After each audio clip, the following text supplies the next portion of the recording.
Hey, how you doing? Got a new story for you.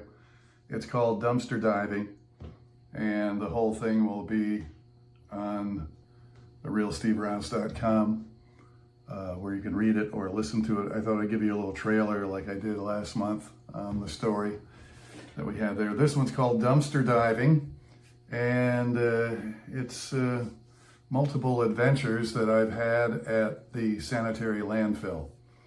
The story starts out where I actually jump into one of the dumpsters to retrieve a trash can that I lost and figured out I couldn't get out.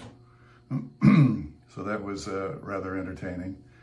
And as I was sitting there trying to figure out what to do next, a few other adventures at the dump came to my mind. For instance, this one.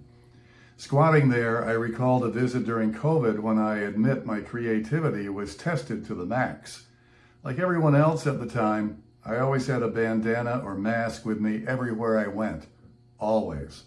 When I pulled into the landfill, I was told a mask had to be worn at all times, which kind of surprised me a little bit, given that everything was outside. It surprised me a lot when I realized I didn't have my regular bandana around my neck at the ready to pull up.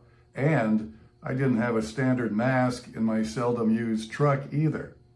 There was a significant load of trash in Pooter, that's my truck, and the thought of being kicked out for not having a mask and having to drive all the way back to the farm or a drugstore was not appealing. There must be something I could fashion into a temporary mask. I opened the glove compartment and found a mouse nest made of seat material. There was no potential mask there. I looked at the bags of recycles next to me in the cab of the truck and started rummaging through the paper. How could I make a mask out of paper and tie it behind my head? That wasn't going to work. Then it hit me. There was plenty of brown paper grocery bags piled right next to me. The image of a guy who performed with a bag over his head, known as the Unknown Comic, flashed in my brain. I pictured the lean years when Orioles fans were scattered around the nearly empty Camden yards, many wearing grocery bags over their heads with holes cut out for their eyes and mouths to spare them the embarrassment of being seen there.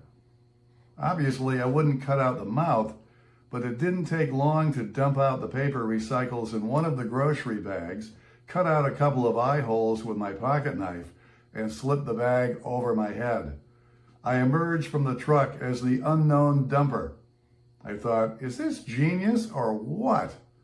The landfill traffic director caught a glimpse of me with the bag over my head and began walking towards me. I expected a laugh, an elbow high five, or at least acknowledgement for being a sanitary landfill savant. None of these were forthcoming. As he approached me, he turned his back on the other dump patrons and covertly handed me a new face mask, muttering the words I heard so often in my youth. Don't pull this shit again. Check the whole story out on therealsteverouse.com.